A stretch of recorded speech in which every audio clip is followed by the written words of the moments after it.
शंकर, एक बार की बात है, विवाह हो गया, सारा काम खत्म, पुत्र इत्यादि जो हुए, सारा परिवार पूरा हो गया। भगवान शंकर कैलाश पर एक सुंदर बट वृक्ष है। गोस्वामी तुलसीदास जी कहते हैं अपने मन में उस स्वरूप का ध्यान करो कि कैलाश के शिखर पर एक बड़ा ही सुंदर वृक्ष है, बहुत घना वृक्ष। भगवान शंकर उस वृक्ष के नीचे आकर के खड़े हुए और आसन किसी से नहीं कहा बिछाने के लिए। निज कर दासी नाग रिपुछाला, निज कर। भगवान शंकर ने ना तो गणों से कहा और ना पार्वती माता से, अर्धांगिनी से कहा। भजन करने के लिए आप हमेशा किसी को साथ लें, क्योंकि साथ तो रहने वाला है नहीं। इसलिए भगवान शंकर क्या गण नहीं थे? क्या इतने सारे गण शंकर जी रिद्धि सिद्धि सभी भोलेनाथ की सेवा करती है, लेकिन भोलेनाथ ने कहा कि भगवान की आराधना पूजा स्वयं अपने हाथों से करनी चाहिए। जिनके पास थोड़ा पैसा हो गया है वो तो पूजा करवाने के लिए भी सेवक रख लिए हैं। सच में ये बात है कि वही भगवान के पात्र धोए, जबकि भगवान के जो पात्र हैं जिनमें हम भोग लगाते हैं वो पात्र पार्षद है, वो पात्र पार्षद है भगवान के। ये नहीं कि हम जिस बर्तन में खाते हैं उसी थाली में भोग लगाएं, उसमें भगवान का भोग नहीं लगना चाहिए। भगवान के लिए अलग थाली हो, अलग लोटा हो, अलग गिलास हो, अलग चम्मच हो, उसका फिर प्रसाद अपने भोजन जो सब पूरा बना है उसमें डाल दो, मिला दो, तो सबको प्रसाद मिल जाएगा।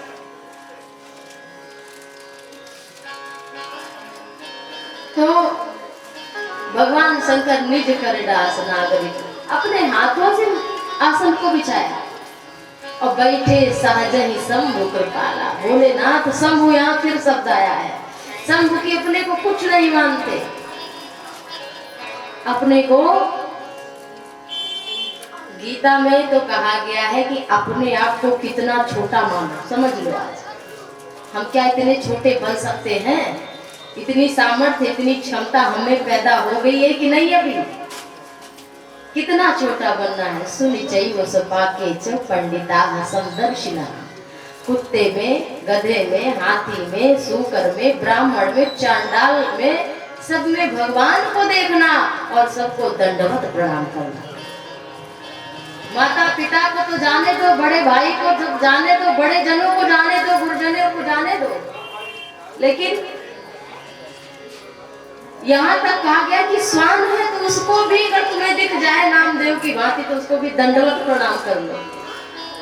तब समझो कि हमारी भक्ति की यात्रा प्रारंभ हो पाई है, और नहीं तो समझो बस ऊपर से पेंट कर दिया गया है। सोना, हर चमकने वाली चीज सोना नहीं हुआ करती, और हर दिखने वाला ऐसे भक्त भी नहीं हुआ करते।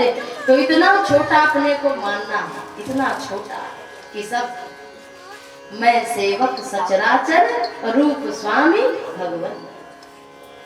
हम एकमात्र इस संसार के सेवक है। संपूर्ण जगत वो एक कीड़ा है, वो भी हमारा स्वामी है।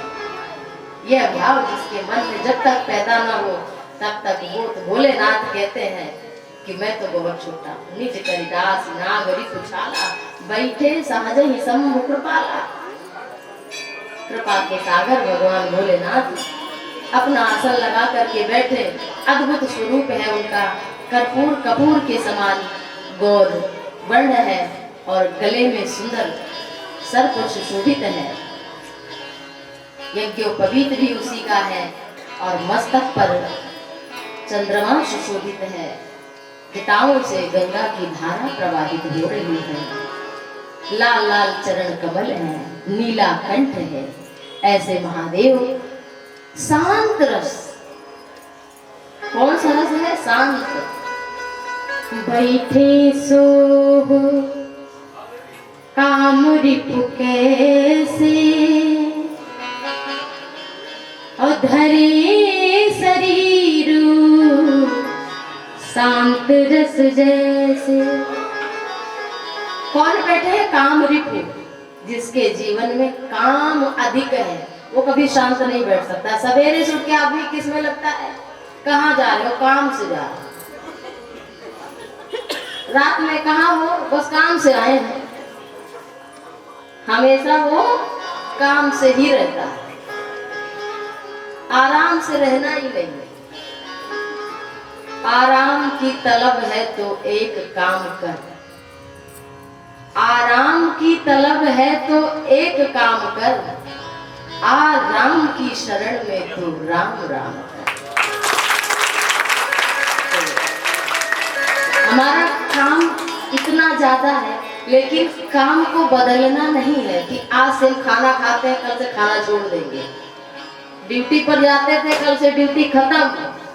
पति बच्चों के लिए भोजन बनाती थी, अब वो कल से नहीं बनाएंगे। ऐसा भाव मत समझ करके जाना, कथा से उल्टा हो जाएगा, सारे सब गड़बड़।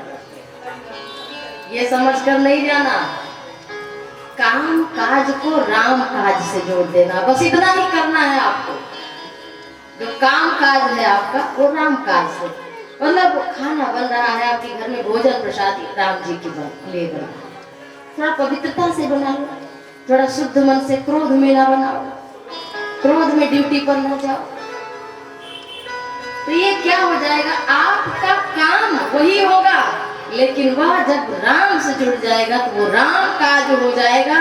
और नहीं तो काम काज करते करते आप प्राण निकाल लेंगे, शांति कभी नहीं होगी। तो भगवान शंकर बैठे सोह काम रिपु कैसे, अधरे शरीर शांत रस जैसे। एक आदमी धीरे धीरे संत स्वभाव उसका बन गया, गंगा के किनारे बैठा। और वो संत नहा के आए गंगा से, संत गंगा से नहा कर के आए। तो एक आदमी की अच्छे संत हैं, देखते हैं कि धैर्य की परीक्षा लेते हैं। तो उसने क्या किया कि थूक दिया संत के ऊपर। और संत ऐसे धैर्यशाली कि फिर गए गंगा में नहा। अब वो ऐसे स्वभाव का आदमी, दुष्ट स्वभाव का, फिर उसने थूक दिया। संत गए फिर नहा। दिन भर यही चलता रहा। और उन संत में ऐसा धैर्य कि वो रात तक नहाते रहे। और अंत में थूकने वाला आदमी स्वयं थक गया और चरणों पर गिर पड़ा कि आप वास्तविक संत हैं, आपको क्रोध नहीं आया। और सचमुच हमें अपने जीवन के कर्तव्य कर्म को निभाते निभाते क्रोध ना आ जाए, क्रोध ना आए।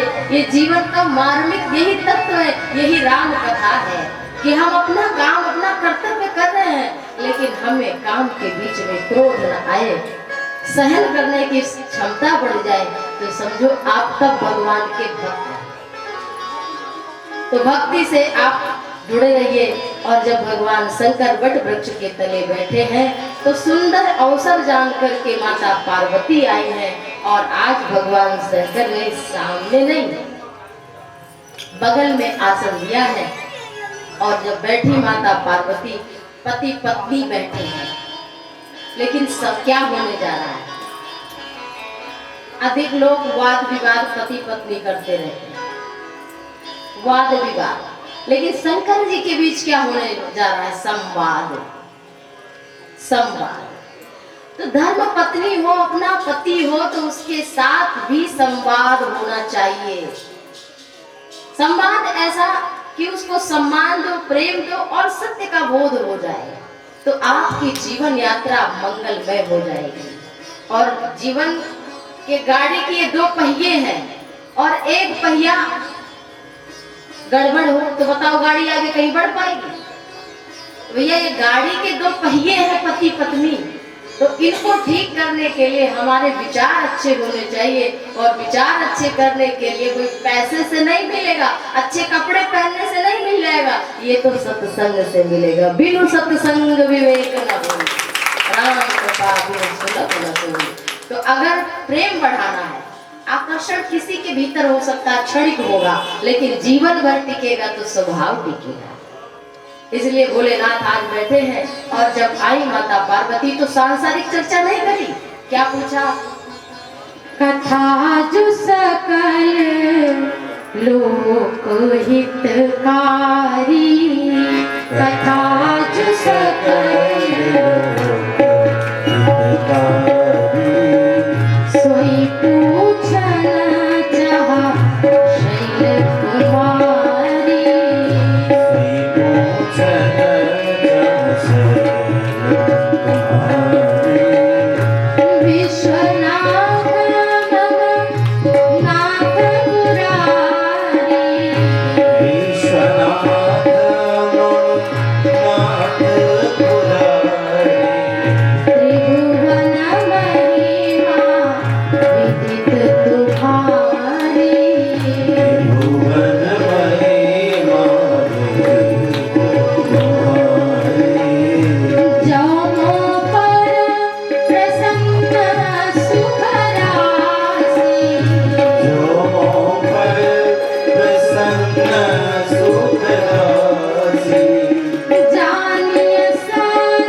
भगवान शंकर के पास जब माता पार्वती आई तो कोई घर गृहस्थी की चर्चा नहीं करी कि दाल नहीं है, रोटी नहीं है। कभी कभी संवाद कर लेना अच्छा होता है। हमेशा शिकायत शिकवे में जिंदगी ना गुजारो, कभी कभी संवाद में गुजारो। जीवन का आनंद हर पल बीत रहा है, इसलिए हमेशा अपने मन को शांत करने का प्रयास करो। तो भगवान शंकर के पास जब माता पार्वती आई तो भगवान शंकर वाम भाग आसन हर दीना। शंकर जी ने अपना आसन तो खुद लिया निज करिराज, लेकिन जब पत्नी आई तो वाम भाग आसन हर दीना। स्वयं भोलेनाथ ने आज आसन बिछाया है भगवती पार्वती के लिए। कभी कभी पति को भी सेवा कर देनी चाहिए प्रेम के बस, लेकिन इसका मतलब ये नहीं कि पत्नी पति को फिर दास समझ ले, ये उसको प्रेम माने।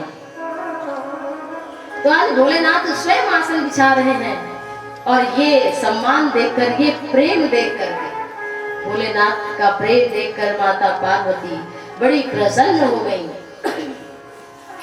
इतनी प्रसन्न हुई कि बिहसी उमा बोली प्रिय वाणी, हंस पड़ी, बहुत तेज से ठहाका मार के हंसी, बिहसी, बहुत हंसी, बहुत ठहाका लगा करके प्रिय वाणी बोली। लोग बाण केवल राम जी के ही बाण को मानते हैं, लेकिन बाणी रूपी बाण जब चला देता है आदमी तो सारा झगड़ा तो ज्यादातर वहीं से शुरू है। और कहाँ घर वाला झगड़ा जो है वो ज्यादा बात से ही है। आपने वैसा कहा था वैसा बोल दिया, जरा जरा सी बात पर ऊंची आवाज में लोग बोल जाते हैं। बोले सियावर रामचंद्र की। तो कितने आराम से लोग बोले जयकारा की बात हुई, बहुत आराम से। यहाँ जब बोलने की बात है तो इतने आराम से बोल रहे हैं कि लग रहा है जय श्याम रामचंद्र की जय। और घर में हो तो एक दूसरे का धीरे बोलो, क्यों बोलो, अब आपको मेरी आवाज नहीं अच्छी लगती, और यहाँ बोलने को है क्यों जय।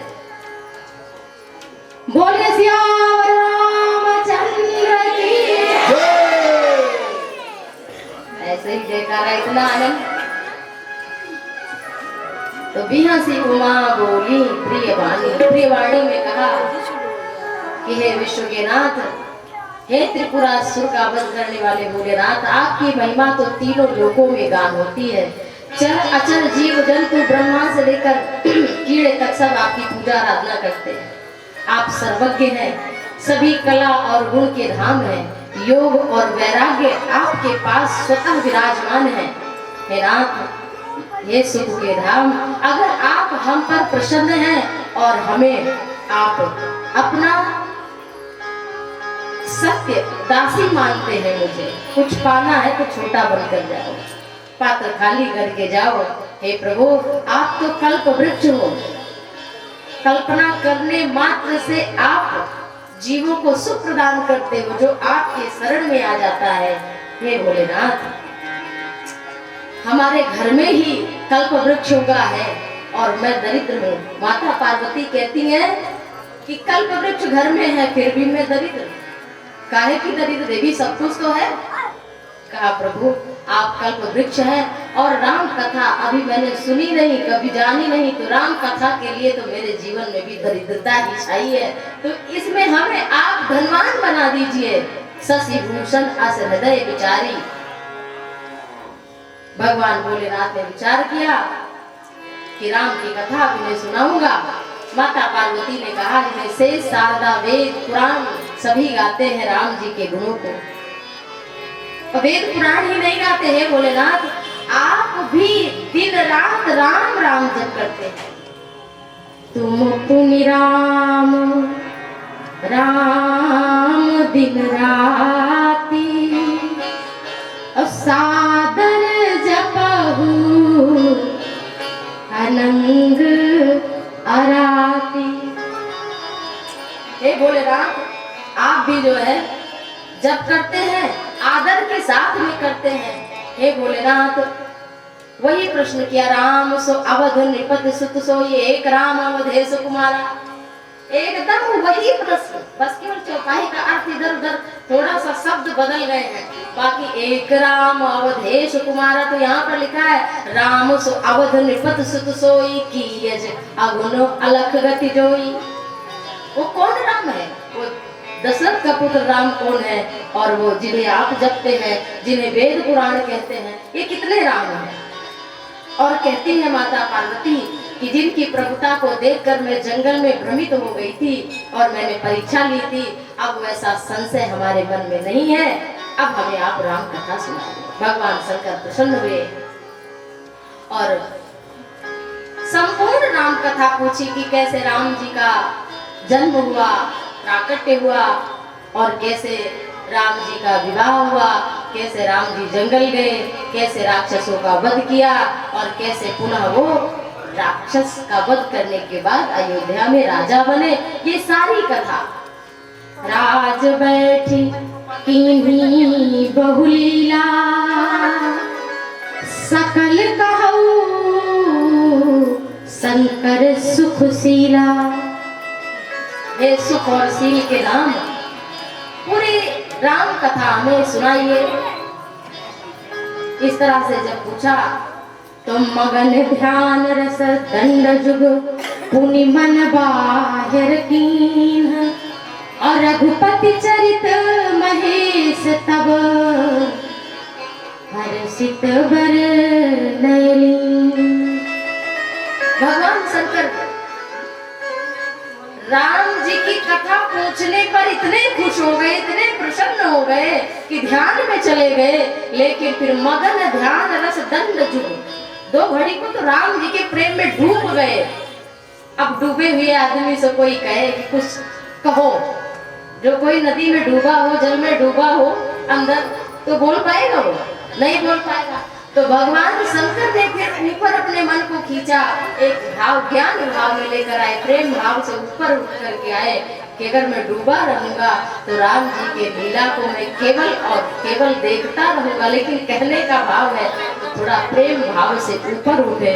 और फिर भगवान शंकर माता पार्वती से कहते हैं, धन्य धन्य गिरिराज कुमारी, धन्य धन्य तुम समान नहीं हो पुकारी, तुम समान नहीं हो पुकारी, तुम चोर रघुपति कथा प्रसंगा, तुम चोर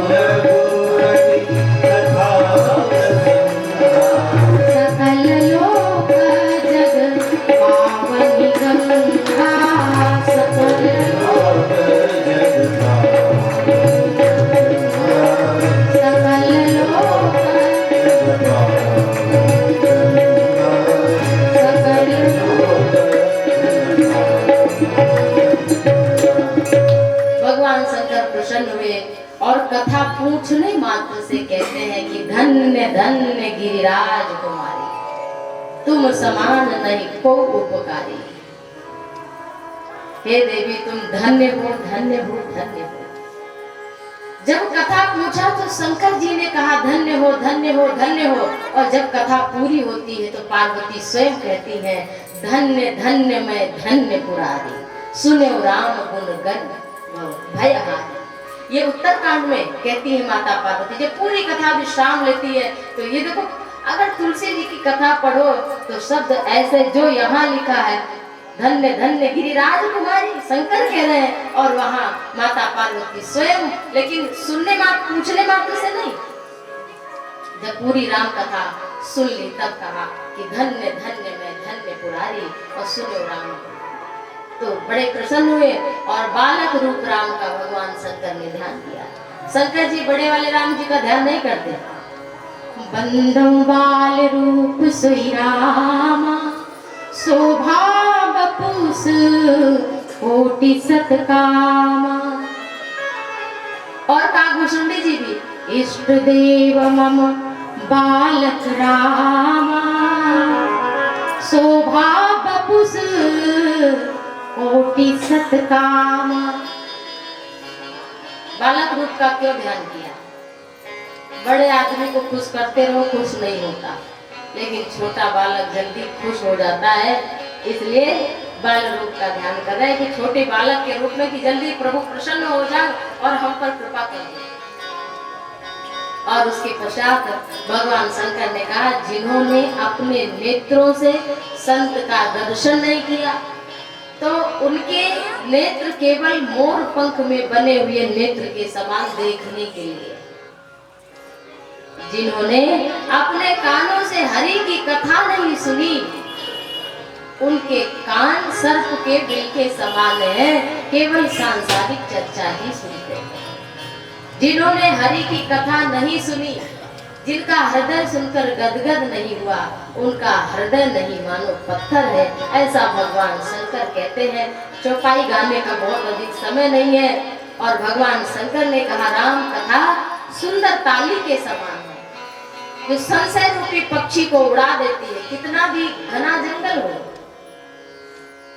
वहां पर कभी ताली न बजी हो, लेकिन उस जंगल में भी जाकर कोई अगर तेज से ताली बजा दे, पक्षी बैठा हुआ उड़ जाएगा। ऐसे ही जीवन का जन्म जन्म का संशय है, लेकिन एक बार भी कोई राम कथा सुन लेगा तो जीवन का संपूर्ण संशय समाप्त हो जाएगा। भोलेनाथ कहते हैं, राम कथा सुंदर कर तारी, संशय विहग उड़ाव निहारी। और राम कथा कलयुग में कुल्हाड़ी के समान है, पाप रूपी वृक्ष का खंडन कर देती है। इस तरह से राम कथा की बहुत महिमा का गान किया और फिर भगवान शंकर निर्गुण सगुण के रूप का वर्णन करते हैं। कहते हैं निर्गुण ब्रह्म ही सगुण ब्रह्म है। कैसे? जैसे कि जल और बर्फ अलग नहीं है। जल एक उसका कोई स्वरूप नहीं है, जल का तो पकड़ में नहीं आ सकता, लेकिन अगर वही जल फ्रिज में जमा दो, किसी ठंडे जगह में जमा दो, कटोरी में, गिलास में, जिसमें वो वैसा ही आकार ले लेगा। ऐसे ही भक्तों के प्रेम वर्ष भगवान जो निर्गुण है, कण कण में व्याप्त है, लेकिन प्रेम रूपी जो पदार्थ है, प्रेम रूपी जो शीतलता है, उसे हम जैसा भाव चाहे सेवक का बन जाएंगे, भगवान स्वामी बन जाएंगे। तो भोलेनाथ कहते हैं, उनका आदि अंत कोई नहीं पा सकता। वो बिना कान के सब सुनते हैं और बिना आंख के सब देखते हैं, बिना हाथ के सब करते।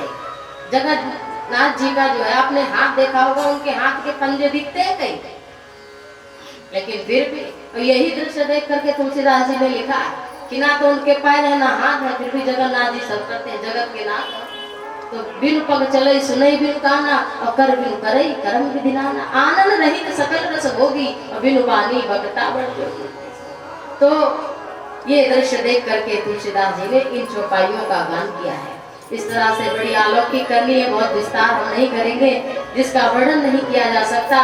कहते हैं कि हे देवी, वही श्री राम जी हैं जिन्हें वेद गाते हैं, जिन्हें मुनि ध्यान करते हैं और जिन्हें हम जपते हैं, वो एक ही राम है, वही दशरथ के कुमार हैं। राम जी की नाम का थोड़ा सा चर्चा करते हैं। भोलेनाथ कहते हैं, यदि विवश होकर के भी कोई राम राम जपता है तो भी भवसागर पार हो जाता है। विवशहु जासु नाम नर करहि, जन्म अनेक रचित अगदान।